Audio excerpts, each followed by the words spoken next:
The distress beacon pierced through subspace like a scream in the void.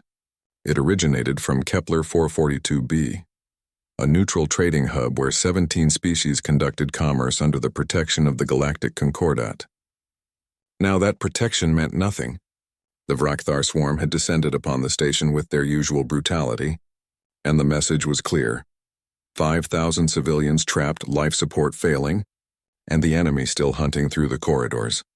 Ambassador Thelmora of the Zenthian Collective received the transmission first. Her slender fingers trembled as she forwarded it to every nearby military installation, every fleet, every peacekeeping force within 3 sectors.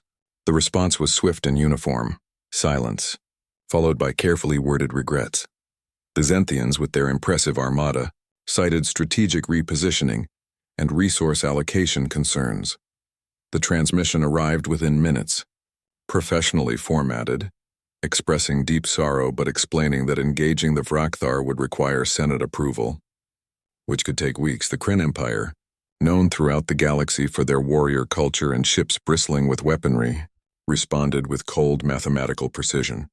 Their war computers had calculated the probability of success at 62%, the casualty projections at 18%, and had determined the risk unacceptable for the potential gain. One by one, the civilizations of the Concordat offered their sympathies and their excuses. The Luminar Ascendancy was engaged in critical defensive maneuvers. The Torgath Republic needed to consult with the High Council. Even the Solarian Protectorate, who had signed mutual defense treaties, claimed their nearest battle group was, unfortunately, 8 days away. Thelmora watched the chronometer with growing despair. 4 hours since the distress call, 3,700 survivors now, life support degrading. The Vrakthar were methodical hunters and everyone knew what happened to those they captured. Then, an unexpected ping registered on her console. It came from a human vessel, the UNSC Righteous Fury, 3 light-years out. She had never heard of the ship, and according to the database, it was classified as a light frigate, barely qualified for deep space patrol, let alone combat operations. The message was brief. Fury en route. ETA 90 minutes. Hold on. Thelmora felt her throat constrict. 90 minutes. They were going to burn out their engines to get there, and they were coming alone. She activated the emergency channel. Human vessel, this is Ambassador Thelmora. The enemy force consists of 3 Vrakthar hunter cruisers and approximately 40 boarding craft. Your single frigate cannot... The human voice that interrupted her was calm, almost casual. Ma'am, with respect, we didn't ask for a tactical briefing. We asked how long we have to get there. You don't understand, Thelmora insisted. The Zenthian fleet alone has 73 warships in this sector. The Kryn have over 100. Why aren't they? Because they're doing what smart people do, the human replied.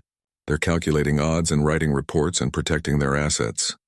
We're doing what furious people do. Fury out.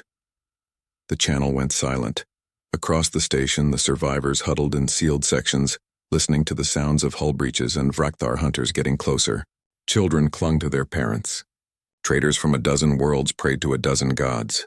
The security chief, a grizzled Torgath named Gren, had exhausted his ammunition hours ago, and now waited with nothing but a plasma cutter and determination. When the UNSC Righteous Fury dropped out of hyperspace, every sensor in the system locked onto it. The small vessel looked almost comical against the massive Vrakthar cruisers, a metal gnat challenging dragons. It should have been vaporized immediately. Instead, the humans did something unexpected. They accelerated. The frigate dove straight into the enemy formation, guns blazing. Their railguns, primitive by galactic standards but fired with reckless abandon, tore into the first hunter cruiser's shields. The Vrakthar, unused to such suicidal tactics, hesitated for 3 critical seconds. The humans didn't. Their ship spiraled and twisted, evading return fire with maneuvers that should have liquefied their crew under the G-forces. They launched their entire payload of missiles, all of them at once, targeting not the cruisers but the smaller boarding craft latched onto the station. Explosions blossomed across the station's hull as Vrakthar transports disintegrated. The enemy cruisers turned their full attention to the Fury, unleashing devastating barrages. The human ship's shields collapsed. Hull breaches appeared across 3 decks. Still, They kept firing. Captain Sarah Chen's voice crackled over the open channel, broadcasting to the station and everyone watching. Fury to Kepler Station, we've cleared your eastern dock. Get to the evac pods now. We'll keep them busy. Captain, Thelmora transmitted desperately. Your ship is dying. Retreat while you can. Chen's laugh was sharp and bitter. Ma'am, we didn't come here to retreat. We came here because someone had to. Fury out. The human frigate, trailing atmosphere and fire, positioned itself between the station and the largest Vrakthar cruiser. They continued firing with weapons that should have been depleted, managing their power reserves with impossible precision.